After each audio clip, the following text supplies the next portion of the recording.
মৰমৰ বন্ধু তথা সতীৰ্থসকল, কি খবৰ? লকডাউনৰ মাজত জীৱন অতিবাহিত কৰিব লগা হৈছে, সঁচাকৈ কষ্টকৰ। তাৰ মাজতে আজি মই আহিছোঁ আপোনাৰ বন্ধু তথা সতীৰ্থ বিজয়ানন্দ বৰুৱা, উত্তৰ গুৱাহাটীৰ পৰা। আজি মই আপোনালোকৰ ওচৰলৈ লৈ আহিছোঁ এটি সুযোগ, যি সুযোগে আপোনাৰ এই লকডাউনৰ সময়তো তথা আহিবলগীয়া দিনবোৰত আপোনাৰ জীৱনলৈ কঢ়িয়াই আনিব পাৰে অনাবিল আনন্দ, সুখ, সপোন পূৰণৰ এটা নতুন পথ। আজি মই আপোনালোকৰ আগত অৱগত কৰিব বিচাৰিছোঁ এনে এটা সুযোগৰ বিষয়ে, যাৰ নামেই পৰিচয় আপোনালোকে হয়তো জ্ঞাত, মডিকেয়াৰ ডাইৰেক্ট চেলিং ইণ্ডাষ্ট্ৰীৰ বিজনেছ প্লেন। আশা কৰোঁ মই যিখিনি কথা আপোনালোকৰ আগত আজি অৱগত কৰাম তাৰ পৰা আপোনালোকে উপকৃত হ'ব। ঠিক আছে, আমি আগবাঢ়িছোঁ।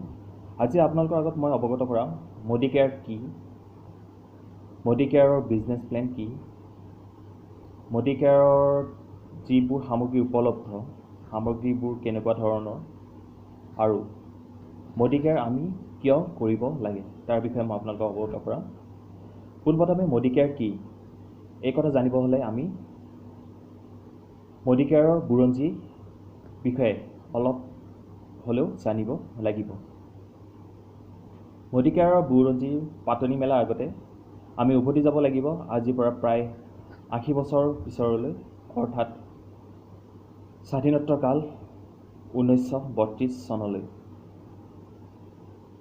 যিটো চনত এজন ভাৰতবৰ্ষ দেশপ্ৰেমী, বিচক্ষণ, উদ্যোগী, সমাজহিতৈষী তথা ভৱিষ্যতৰ স্বপ্নদ্ৰষ্টা, যাৰ নাম আছিল ৰায় বাহাদুৰ গুজৰমৰ মোদী, তেওঁৰ তত্ত্বাৱধানত পোনপ্ৰথমে গঢ় লৈ উঠিছিল ভাৰতৰ প্ৰথমটো চেনিকল, অৰ্থাৎ যাৰ আৰম্ভণি আছিল মোদী ইণ্ডাষ্ট্ৰীৰ, মোদী এণ্টাৰপ্ৰাইজ নামেৰে, আৰু তেওঁলোকে আৰম্ভ কৰিছিল এটা চেনিকলৰ জৰিয়তে। চেনিকল মানে আপোনালোকে ধৰিব পাৰিছে চেনি উদ্যোগ। তেওঁৰ ৰায় বাহাদুৰ গুজৰমৰ মোদীৰ তত্ত্বাৱধানত 1932 চনত বেগমাবাদ নামৰ এডোখৰ ঠাইত প্ৰথমবাৰৰ বাবে চেনিকল স্থাপন হৈছিলে, আৰু ৰায় বাহাদুৰ গুজৰমৰ মোদীয়ে তেতিয়াৰ দিনত মাত্ৰ 400 টকাৰে তেওঁৰ মোদী এণ্টাৰপ্ৰাইজৰ গঠন কৰিছিল। মোদী এণ্টাৰপ্ৰাইজৰ বিষয়ে ক'বলৈ গ'লে আমি আপোনালোকক ক'ব লাগিব, মইতো আপোনালোকক অৱগত কৰিলোৱে যে তেওঁ 400 টকাৰে আৰম্ভ কৰিছিলে, আৰু তেওঁ যি টুকুৰা ঠাইত প্ৰথম চেনিকল স্থাপন কৰিছিলে, ঠাইডোখৰৰ প্ৰথম অৱস্থাৰ নাম আছিলে বেগমাবাদ, পিছলৈ এই ঠাইডোখৰৰ নাম হ'লগৈ মোদী নগৰ। এই মোদী নগৰৰ স্থাপনৰ তথা সমাজহিতৈষীৰ তথা দেশপ্ৰেমৰ স্বাৰ্থত বা দেশৰ অৰ্থনীতিৰ ক্ষেত্ৰত আগবঢ়োৱা অৱদানৰ বাবে ৰায় বাহাদুৰ গুজৰমৰ মোদীক 1968 চনত পদ্মভূষণ উপাধিৰে বিভূষিত কৰা হৈছিল। 1933 চনৰ পৰা 1962 চনৰ ভিতৰত তেখেতে ভাৰতবৰ্ষত সৰ্বমুঠ 27টা উদ্যোগ গঢ় দি তুলিছিল। তাৰ লগতে তেওঁ কিছুমান চেৰিটেবল ট্ৰাষ্ট, হস্পিটেল, কলেজেছ আৰু স্কুল খুলিছিলে সাধাৰণ জনতাৰ বাবে। ইমানবোৰ সমাজহিতকৰ কাম কৰাৰ এটা মহৎ আদৰ্শ লৈ তেওঁ আগবাঢ়িছিল, আৰু তেওঁৰ এই যাত্ৰাত পিছলৈ তেওঁৰ সহযোগী আছিলে তেওঁৰ সুপুত্ৰ কে মোদী, অৰ্থাৎ ৰায় বাহাদুৰ গুজৰমৰ মোদী ঢুকোৱাৰ পিছত তেখেতৰ সপোন পূৰণ বা তেখেতৰ উদ্যোগৰ তথা তেওঁৰ যি উদ্দেশ্য আছিল সেই উদ্দেশ্য সফল কৰাত তেওঁক সহযোগিতা আগবঢ়াইছিল তেখেতৰ সুপুত্ৰ কে মোদীয়ে। কে মোদী এজন বিখ্যাত উদ্যোগী, যাৰ নামেই পৰিচয়। তেখেতো দেউতাকৰ দৰে এজন বিচক্ষণ ভৱিষ্যতদ্ৰষ্টা আছিলে, তথা তেওঁ এজন অতি চোকাবুদ্ধি সম্পন্ন তথা এজন সফল উদ্যোগী আছিলে। যি সময়ত কে মোদীয়ে দেউতাকৰ এই মোদী ইণ্ডাষ্ট্ৰীৰ দায়িত্বভাৰ গ্ৰহণ কৰিলে, তেতিয়াৰ পৰাই মোদী ইণ্ডাষ্ট্ৰীয়ে বা মোদী এণ্টাৰপ্ৰাইজে এটা নতুন যাত্ৰা আৰম্ভ কৰিলে। দেউতাকৰ আদৰ্শত অনুপ্ৰাণিত হৈ কে মোদীয়ে তেখেতসকলৰ উদ্যোগ অকল দেশৰ ভিতৰতে সীমাবদ্ধ নাৰাখি বিশ্বৰ 90খন দেশলৈ তেওঁ নিজৰ ব্যৱসায় সম্প্ৰসাৰিত কৰিলে। নতুন নতুন ধাৰণা, নতুন নতুন সেৱা আৰু নতুন নতুন প্ৰডাক্ট লৈ পেলাই তেওঁ জনতাৰ ওচৰলৈ আহিল।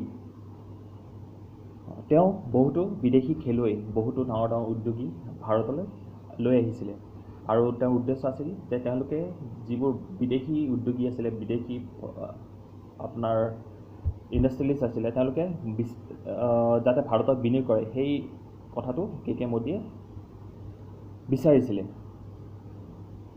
কে মোদী ইয়াৰ লগতে কে মোদী আপোনাৰ যিটো আমাৰ ফিকি বুলি কয় আৰু PhD chamber of commerce and industry আৰু CACCI তেওঁ পদত অধিষ্ঠিত আছিলে। ইয়াৰ পিছত আমি আগবাঢ়িব লাগিব মোদী কেয়াৰৰ পিনে। কে মোদীৰ বিচক্ষণতা আৰু কে মোদীৰ সুপুত্ৰ বৰ্তমান মোদী কেয়াৰৰ মেনেজিং ডাইৰেক্টৰ সমীৰ মোদী, যিজন ব্যক্তিয়ে কোটি কোটি ভাৰতীয়ৰ জীৱনলৈ লৈ আনিব বিচাৰিছে এটা নতুন যুগৰ পোহৰ, অৰ্থাৎ নতুন দিগন্ত সূচনা কৰিবলৈ বিচাৰিছে।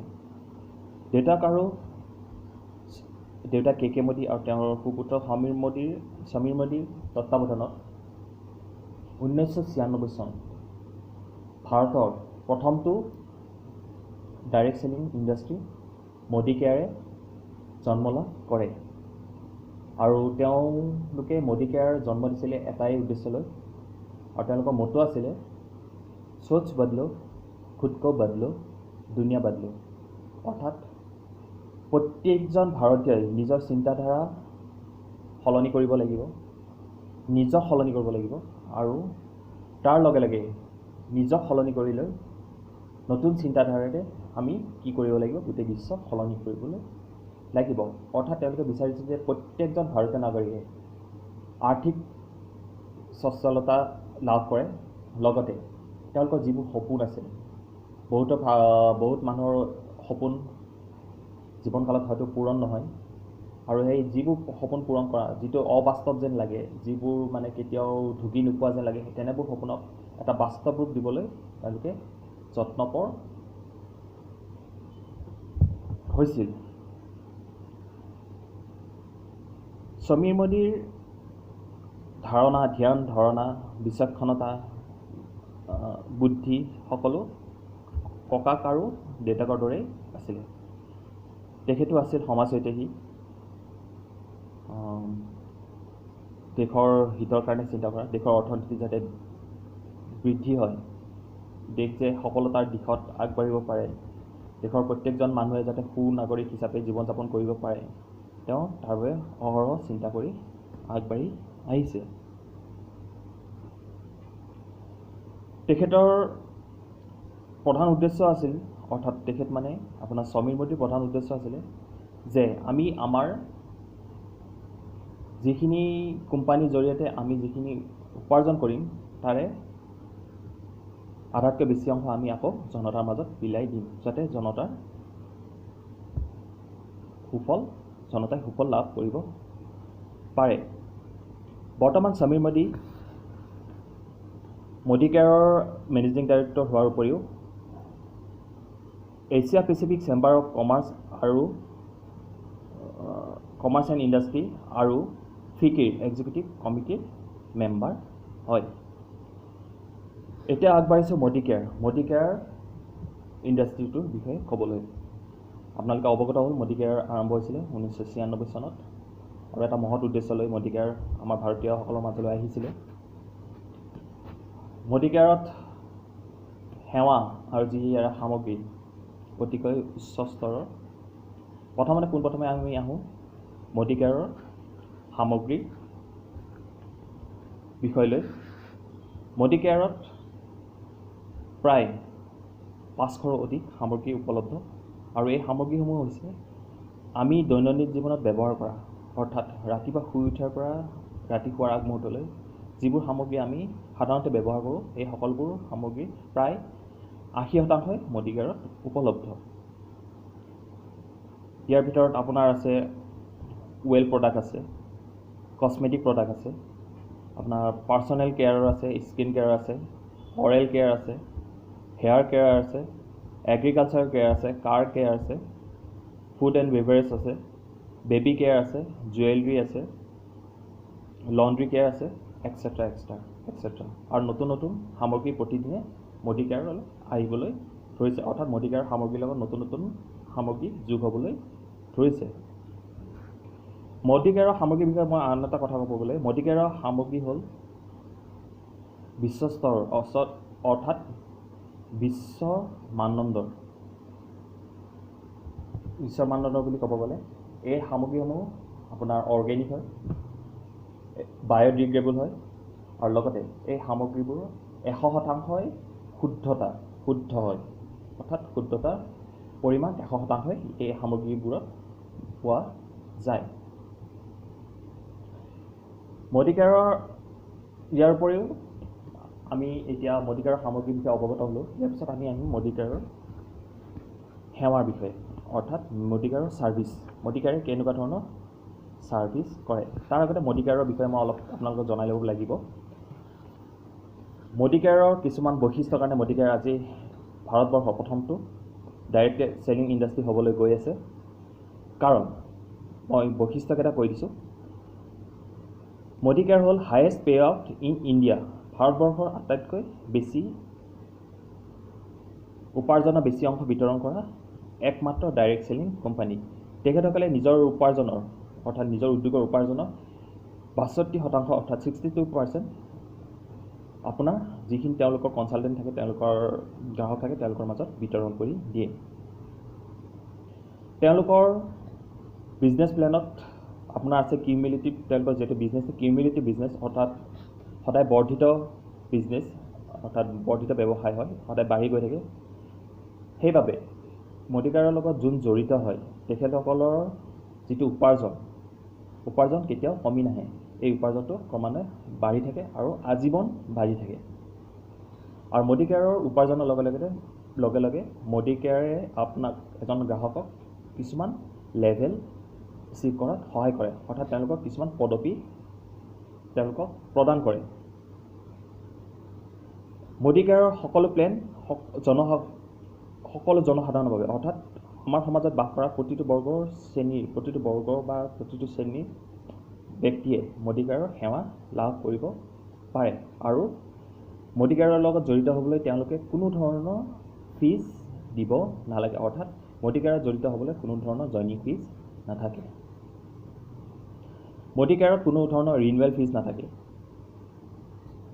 প্ৰত্যেক মাহতে 100% আপোনাক পে আউট কৰে অৰ্থাৎ প্ৰত্যেক মাহতে তেওঁলোকে উপাৰ্জনৰ যিটো লাভাংশ তেওঁলোকে গ্ৰাহকৰ মাজত প্ৰদান কৰে।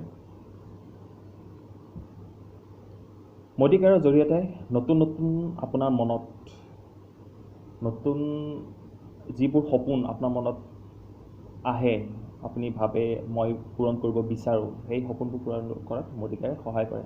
ইয়াৰ ভিতৰত যদি আমি কওঁ সকলো মানুহে যিটো আমাৰ মৌলিক প্ৰয়োজনীয়তা ঘৰ হ'ল খাদ্য আৰু কাপোৰ কানি, মোদী কেয়াৰৰ জৰিয়তে আপোনালোকে আপোনাৰ ইচ্ছাবোৰ পূৰণ কৰিব পাৰে। ইয়াৰ লগতে আপোনাৰ মোদী কেয়াৰে আপোনাৰ সপোনৰ গাড়ীখন লোৱাত সহায় কৰে। মোদী কেয়াৰে আপোনাক বিশ্ব ভ্ৰমণৰ এটা সুবিধা প্ৰদান কৰে আৰু লগতে আটাইতকৈ ডাঙৰ কথা মোদী কেয়াৰে যি সেৱা আৰু সামগ্ৰী আগবঢ়ায় আপোনাৰ প্ৰতিটোতে আপোনাৰ 100% গ্ৰাহক সন্তুষ্টি অৰ্থাৎ 100% কাষ্টমাৰ ছেটিছফেকশ্যন আগবঢ়ায়। ঠিক আছে, আমি আগবাঢ়িছোঁ। মোদী কেয়াৰৰ এতিয়া প্লেন, মোদী কেয়াৰে কি আঁচনি লৈ পেলাই মোদী কেয়াৰে সদায় গ্ৰাহকক সন্তুষ্ট কৰে বা গ্ৰাহকৰ ওচৰলৈ আহে। পোনপ্ৰথমে আহিব বিচাৰোঁ মোদী কেয়াৰে আপোনাক প্ৰথমটো যদি প্ৰফিট হিচাপত ক'ব বিচাৰোঁ আপোনাৰ কেনেকুৱা ধৰণৰ বেনিফিটছ সুবিধা পায় মই তাৰ বিষয়ে জনাব বিচাৰোঁ। মোদী কেয়াৰে আপোনাক 8 প্ৰকাৰৰ উপাৰ্জন দিয়ে। এই 8 প্ৰকাৰৰ উপাৰ্জন কেনেকুৱা ধৰণৰ মই আপোনাক ক'ব বিচাৰিছোঁ, সংক্ষেপে ক'ম, পিছলৈ অলপ বহলাই ক'ম। আপুনি মোদী কেয়াৰত এজন গ্ৰাহক হিচাপে যেতিয়া জড়িত হ'ব, এজন পঞ্জীকৃত গ্ৰাহক হিচাপে জড়িত হ'ব, আপুনি মোদী কেয়াৰৰ পৰা যিবোৰ সামগ্ৰী কিনিব বা যিয়ে সামগ্ৰী নিকিনক কিয়, প্ৰতিটো সামগ্ৰীত আপুনি 15 পৰা 20% ৰেহাই মূল্যত কিনিব পাৰিব। অৰ্থাৎ প্ৰতিটো সামগ্ৰীতে 15 পৰা 20% ৰেহাই পোৱা যায়। আপুনি লাভ কৰিব পাৰিব ৰিটেইল প্ৰফিট। অৰ্থাৎ ৰিটেইল প্ৰফিট বুলি ক'ব গ'লে আপুনি ধৰি লওক মোদী কেয়াৰৰ এটা সামগ্ৰীৰ দাম 100 টকা, আপুনি যিহেতু ডিছকাউণ্ট পাব, ডিছকাউণ্ট পোৱাৰ লগে লগে সেই সামগ্ৰীটো আপুনি ক্ৰয় কৰিব পাৰিব 80 টকাত। অৰ্থাৎ MRP আছিলে, সামগ্ৰীটো MRP আছিলে 100 টকা, আপুনি পালে 80 টকাত। অৰ্থাৎ আপোনাৰ 20% বা 20 টকা আপোনাৰ বাচি যায় বা আপুনি জমা কৰিব পাৰে। ইয়াৰ পিছত আপোনাৰ আগবাঢ়িম মোদী কেয়াৰে 2 নম্বৰ যদি আমি প্ৰফিটলৈ যাব বিচাৰোঁ, মোদী কেয়াৰে আপোনাক কিছুমান অফাৰ আগবঢ়ায়। যেনেকৈ মোদী কেয়াৰৰ পৰা যদি আপুনি মাহেকত 1000 টকাৰ সামগ্ৰী কিনে বা 2000 টকাৰ কিনে বা 3000 টকাৰ কিনে, 4000 কিনে, 5000 টকা কিনে, তেনেহ'লে প্ৰত্যেকটো 1000 টকা সামগ্ৰীৰ ক্ৰয় মূল্যৰ ওপৰত 10% এটা সামগ্ৰী আপোনাক বিনামূলীয়াকৈ প্ৰদান কৰে। অৰ্থাৎ আপোনাৰ প্ৰত্যেক 1000ত 10%ৰ এটা সামগ্ৰী আপুনি লাভ কৰিব। ধৰি লওক 1000 টকাৰ বজাৰ মূল্য, 1000 টকাৰ বস্তু আপুনি ক্ৰয় কৰিলে, সেই ক্ৰয় কৰাৰ ওপৰত 1000 টকাৰ 10% অৰ্থাৎ 100 টকা, আপুনি 100 টকাৰ সামগ্ৰী এটা বিনামূলীয়াকৈ লাভ কৰিব পাৰিব। ইয়াৰ উপৰিও মোদী কেয়াৰে আগবঢ়ায় আপোনাক যিটো এটা এনেকুৱা সুবিধা যিটো হয়তো আপুনি ক'তো নাপাব, কোনো বজাৰত নাপাব, কোনো শ্বপিং মলত নাপাব, কোনো দোকানত নাপাব। আৰু মোদী কেয়াৰে যিখিনি তেওঁলোকৰ পঞ্জীকৃত গ্ৰাহক, তেওঁলোকক সদায় সন্তুষ্টি কৰাৰ কাৰণে প্ৰয়াস কৰে আৰু তেওঁলোকৰ সুবিধাৰ কাৰণে এই অফাৰটো অৰ্থাৎ এই সুবিধাটো আগবঢ়াইছে। সেইটো হ'ল লয়েল্টি প্ৰগ্ৰেম। লয়েল্টি প্ৰগ্ৰেম বুলি ক'লে ক'ব পাৰি, যদি আপুনি মোদী কেয়াৰৰ পৰা প্ৰত্যেক মাহৰ 1 পৰা 15 তাৰিখৰ ভিতৰত অতি কমেও 2500 টকাৰ বজাৰ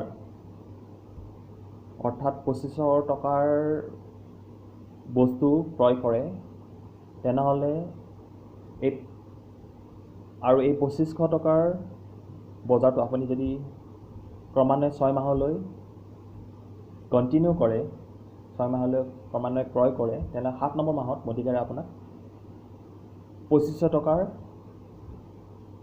বস্তু বিনামূলীয়া কুপনৰ জৰিয়তে আপোনাক প্ৰদান কৰে বিনামূলীয়াকৈ। আপুনি অৰ্থাৎ 2500 টকাৰ বস্তু আপুনি 7 নম্বৰ মাহটোত বিনামূলীয়াকৈ লাভ কৰিব। ইয়াৰ উপৰিও আপুনি যদি 7 নম্বৰ মাহৰ পৰা আপোনাৰ যিটো বছৰ 12 নম্বৰ মাহলৈ যদি আপুনি আকৌ 25 টকাত বজাৰ কৰি আগবাঢ়ে আপোনাৰ 12 নম্বৰ মাহটোলৈ, তেনেহ'লে 13 নম্বৰ মাহটোত আপুনি লাভ কৰিব পাৰিব 5000 টকাৰ সামগ্ৰী বিনামূলীয়াকৈ। এইটো এটা কেলকুলেশ্যন আছে, সেই কেলকুলেশ্যনৰ ভিত্তিত আপোনাৰ পইণ্টছৰ ওপৰত ভিত্তি কৰি আপোনাক এই সুবিধাটো মোদী কেয়াৰে আগবঢ়ায়।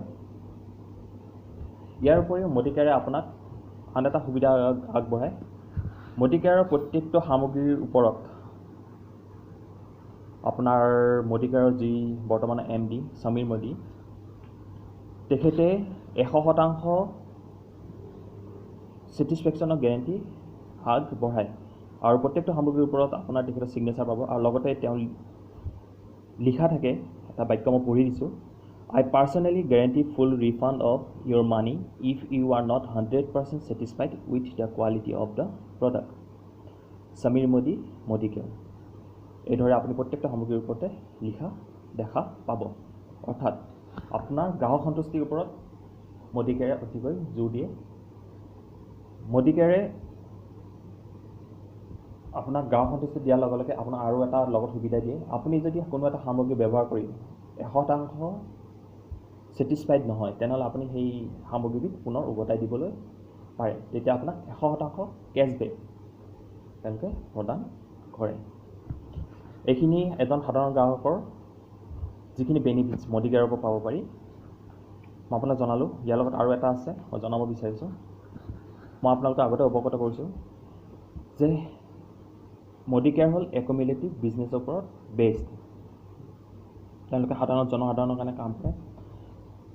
ইয়াৰ লগত সংগতি ৰাখি মই ক'ব বিচাৰিছোঁ, মডিকেয়াৰৰ প্ৰত্যেকটো সামগ্ৰীৰ ওপৰত কোম্পানীৰ তৰফৰ পৰা একোটাকৈ পইণ্টছ নিৰ্ধাৰণ কৰা থাকে আৰু এই পইণ্টছৰ ওপৰত ভিত্তি কৰি প্ৰতিবাৰৰ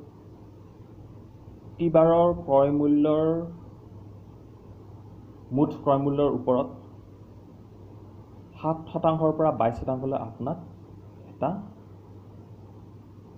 পাৰফৰ্মেঞ্চ বোনাছ মডিকেয়াৰে আপোনালৈ আগবঢ়ায় আৰু এই বোনাছটো আপোনাক টকা আকাৰত প্ৰতি মাহৰ 8, 9, 10 তাৰিখৰ ভিতৰত আপোনাৰ বেংক একাউণ্টত জমা হয়।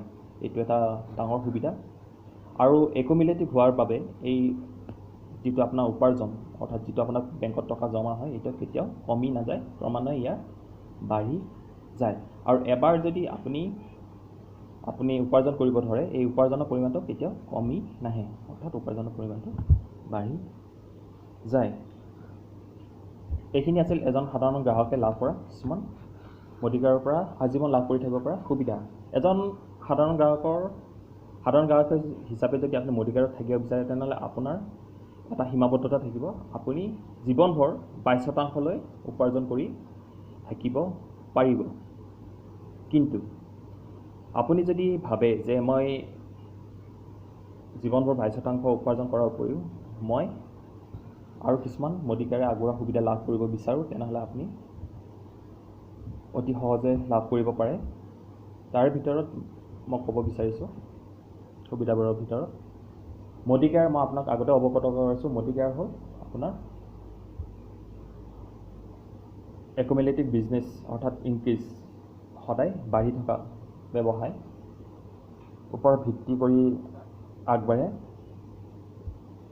মডিকেয়াৰৰ উপাৰ্জন যদি আপুনি বেছি কৰিব বিচাৰে, তেনেহ'লে আপুনি এটা কাম কৰাৰ সুবিধা মডিকেয়াৰে আপোনাক আগবঢ়াইছে। সেই কামটো হ'ল আপুনি যি সেৱা আৰু সুবিধা মডিকেয়াৰৰ পৰা লাভ কৰিছে, আপুনি এই সেৱা আৰু সুবিধাখিনি সাধাৰণ জনতাৰ মাজত প্ৰচাৰ কৰিব পাৰে।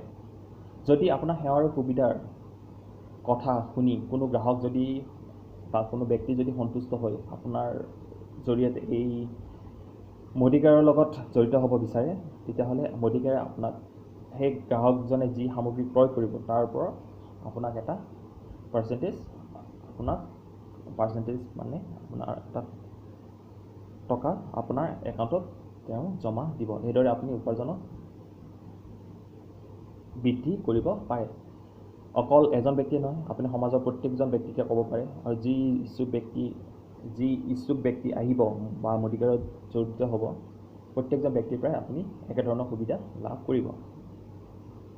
এইদৰে আপুনি আপোনাৰ উপাৰ্জনৰ পথটো বঢ়াব পাৰে।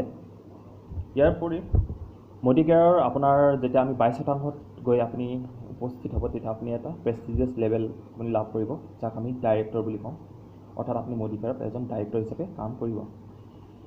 আপুনি ডাইৰেক্টৰ হিচাপে কাম কৰাৰ লগে লগে আপোনাৰ কিছুমান সুবিধা মডিকেয়াৰে আগবঢ়াইছে। সেইটো হ'ল আৰু উপাৰ্জনৰ লগত অতিৰিক্ত উপাৰ্জন, আপুনি যি উপাৰ্জন কৰিব তাৰ লগত আৰু অতিৰিক্তভাৱে অন্য উপাৰ্জনৰ পথ আপোনাক মুকলি কৰি দিব। যেনেকৈ আপুনি লাভ কৰিব ডাইৰেক্টৰ হোৱাৰ লগে লগে ডাইৰেক্টৰ বোনাছ।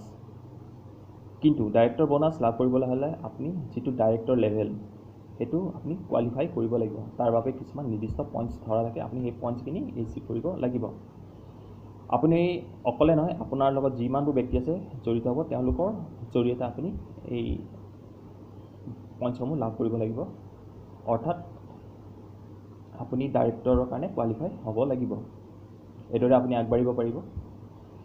এইদৰে অকল মডিকেয়াৰ মই ক'লোঁ আপোনাক মডিকেয়াৰৰ শ্বেয়াৰিং বিজনেছ অৰ্থাৎ প্ৰচাৰৰ ব্যৱসায়। আপুনি যদি আপোনাৰ তলৰ কোনো ব্যক্তিক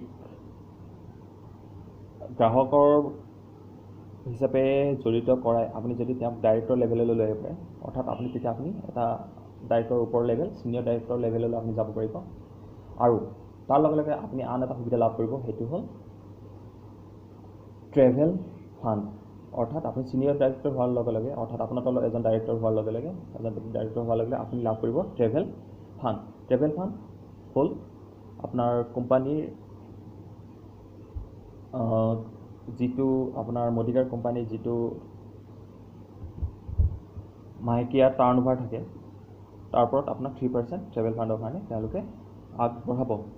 ইয়াৰ লগতে মই আৰু এটা কথা ক'ব বিচাৰিছোঁ, আপোনাৰ ডাইৰেক্টৰ বোনাছ আপুনি লাভ কৰিব 14%, অৰ্থাৎ কোম্পানী টাৰ্ণ অভাৰৰ ওপৰত আপুনি 14% অতিৰিক্ত হিচাপে উপাৰ্জন কৰিব পাৰিব। এতিয়া মই কৈ আছিলোঁ ট্ৰেভেল ফাণ্ড আপুনি 3% লাভ কৰিব, আৰু ট্ৰেভেল ফাণ্ডৰ জৰিয়তে আপুনি বিশ্বৰ যিকোনো এখন মনোমোহা ঠাইত ফুৰিব যোৱাৰ, আপুনি অকলে বা আপোনাৰ পৰিয়ালৰ সৈতে ফুৰিব যোৱাৰ সুবিধা লাভ কৰিব বিনামূলীয়াকৈ। এইদৰে আপুনি যদি আগবাঢ়ি আপোনাৰ তলত যদি 3জন ডাইৰেক্টৰ হয়, তেনেহ'লে আপুনি লাভ কৰিব কাৰ ফাণ্ড, অৰ্থাৎ আপোনাৰ সপোনৰ গাড়ীখন কিনাৰ সুবিধা আপুনি লাভ কৰিব। আৰু গাড়ীখন কিনাত সুবিধা প্ৰদান কৰিব, অৰ্থাৎ ফাণ্ড আগবঢ়াব মডিকেয়াৰ কোম্পানীয়ে। ইয়াৰ পিছত যদি এনেকৈ আগবাঢ়ি গৈ পেলাই আপুনি আপোনাৰ তলত 6জন ডাইৰেক্টৰ আপোনাৰ হয়, তেনেহ'লে আপুনি লাভ কৰিব পাৰিব আপোনাৰ সপোনৰ ঘৰ কিনা বা বনোৱাৰ সুবিধাৰ বাবে ফাণ্ড, অৰ্থাৎ মডিকেয়াৰে আপোনাক ফাণ্ড আগবঢ়াব নিজৰ সপোনৰ ঘৰটো বনোৱাৰ বাবে। এইখিনি থুলমূল আভাস আপোনাক দিলোঁ। আপোনালোকক মই মডিকেয়াৰ কেনেকুৱা ধৰণৰ আৰম্ভণিৰ পৰা শেষলৈ কেনেকুৱা ধৰণৰ কিছুমান লেভেল থাকে মই আপোনাক জনাব বিচাৰিছোঁ।